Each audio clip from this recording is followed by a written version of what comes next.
bafowethu umuntu akabengelele kakhulu qhawe lesizwe ya mhlawumbe nje ukudlula qhawe lakithi ngendaba mhlawumbe yemashi ukuthi mhlawumbe amabombo alibhekise ngaphi mhlawumbe kulezi insuku mfowethu yakhumbula namhlanje bekonakela kakhulu lapha eMpumalanga ngibonile siyacela ukuthi abantu beqhubeke nokuyiphatha kahle nokuthi simoya sibonile futhi ukuthi kuhambe kahle endaweni eziningi eMpumalanga asikwazanga ukuphumelela sixolisa kakhulu bekade besilindele kuningi kakhulu bakwethu kanti negazi liyasho ukuthi ayi iyadingakala nokuphumula besikwezinye indawo noma meeting lapha nalapha yokwazi ukuthi uhambe zelama ubethinte nabameli lapha nalapha egcina usuku kufanele nathi sibulalele umthetho ngaphezulu kwalokho ke mfowethu ke kodwa ke nje siyaqhubeka nobhidlango ngesabatho lona leli sobe silapha la phezulu eBenon ke nomfowethu uphakalo umthakathi ke iyaqhubeka njalo umkhankaso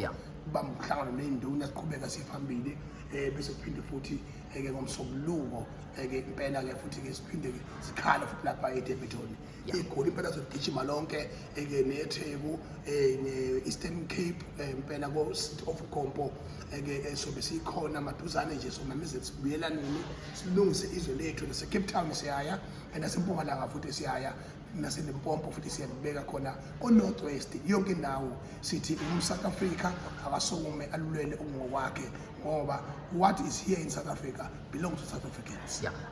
eLimpopo ngezwa kwaphuma enye ipost kwathiwa Mfokandabandaba akadingakali khona you are not welcome. Yabo ngiyacabanga ukuthi vele nawe uyakuthinta lento makhulunywa ngayo Mfokandabandaba ukuthi cha uyiwele lami uNdabandaba ayikho lonto leyo there should be no co area for no co area for us angeke sizivinje umuntu othina bhaqa sizivinje umuntu thina umkhumbi wempi kaSulu awusoze wavisha umuntu kodwa kuqhawula ukuthi mhlawumbe nje mase mhlawumbe sengithintwa nolonye udaba lokela vela mhlawumbe noma izolo noma phambi kwayizolo lelo lithinta ke undunankulu kaZulu ubaba umfundisi ungqongqoshe wakwaCocta ubaba umfundisi uThula Sizwe Buthelezi kubekile kwacaca ukuthi akekho umuntu onemvume yokuthi angene amahostela ahambe eqoqa abantu ebaqoqela mhlawumbe ukuthi beye emashini isilo kuphela esinegunya lokuba nebutho akekho umuntu ongayibiza ngebutho engagunyaziwe isilo engekho ngaphansi kwenkosi alikho ibutho nje lithathe emoyeni umuntu avuka athi usewubutho usevukwa usinga usefuna ukuphakinga unomthetho wethu kuphela igama elokusilibambile ingonyama yalikhuluma esandlwane ukuthi lapha kwaZulu singabantu bokuthula singabantu bokubekezelelana singabantu ukuthi sibamukele abanye abantu asikaze sithi silo ayihlome ngakho ke abantu besilo abasemahostela abangaluthwa abantu abangosomathuba abazofuna ukuhlomisa ipi yesilo umnikazi wento engashongo ngakho kuba khona kweso lesilo uzogcizelela lokho ukuthi lapha embusweni wakwaZulu kune-order yakhona awuvele nje uvuke ekuseni bese uvukwa amadla ingozi bese uthi kukhona into ozoyenza ungajutshiwe ungathunyiwe mhlambe nakugxeke kakhulu ke lokho ke ubaba uThula Sizwe ukuthi ke mhlambe akekho umuntu onelungelo lokuthi angene amahostela ahambe eqoqa izinsizwa ngaphandle kwesilo noma ukugunyazwa isilo bayahlupha laba bantu abafike bebekwey'khundleni ey'nkulu zokudidiyela uzulunkana bese bona befuna ukudala ubuhlanga empini esiyilwayo akekho ongazi ukuthi uZulu unamandla uyena nomlando wokunqoba ishempini zaseSandwane thina masihamba lapha sihamba ubutho kodwa futhi siyilo ibutho ukuba sabuthwa isilo udlokobani ngakho-ke ukwazi ukuyihlukanisa ke ngey'gaba zethizeni laba bantu akaze bencome lutho ngisho abantu bakoLimpopo bakoMpumalanga yonke indawo ko-Eastern Cape besho bethi esikwenzile sizinsizwa zakwaZulu siqhamuka kwaZulu abasoze bakhohlwa bokuxoxela amagama bechobana bethi balama-good bums good bums umzimba wonke bejabula bebonga ukuhlangana kwey'nhlanga ezahlukahlukene eNingizimu Afrika silwela into eyodwa umfundisi uThula Sizwe esikhundleni sakhe sikandunankulu kaZulu akakaze ancome lutho kodwa isilo sike sancoma sancoma ukubaluleka kwe-peaceful Yes, yokuthi yonke into esiyenzayo siyenza ihambisana nomthetho sisekelo wezwe futhi ayinadlame futhi akukho la kuhlobongwa khona la kushawa khona abantu enganisho obaba umhlongo nobaba umgilija ubobone bebhula ihawu bekushaya ngapho umntwana uvanana bekushaya ngapho maphuma ulubolo uphondo ebuthweni ubuyiselwe endaweni nathi-ke kulamaviyo eyinsizwe suke sihamba nawo akaze size sibe sishaye abantu bokufika noma sishaye abanye abantu sishayana sodwa silungisana sodwa ngakho-ke abangabi nomona wokuthi into engabe yenziwe yibona isukumelwa yibona isukumelwa kwamakhosi. I think amakhosi their silence is too loud. Their silence is too loud. Isinomlando thina kwaZulu ukuthi kwalwa amakhosi elwa eSandwana anqoba inkosi yakwabiyela umvundlana wayeganwa ngalelo langa impi yaseSandwana iphosa kubusa lika Phakade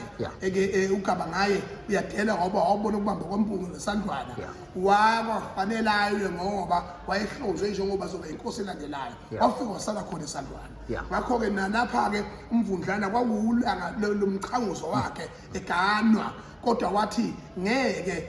eluze usinga lwempi eSandwana ahlale alibale ukuthi usazonokundisa umakoti washiya umakoti esigcawini wabhekelela khona wafika wasala ngalo lolo langa umlando lowo okhona obhalwe phansi. Ngakho-ke ngiyacela ukuthi kulawo makhosi asesekayo ayimbijana siyabonga kulawo angaseseki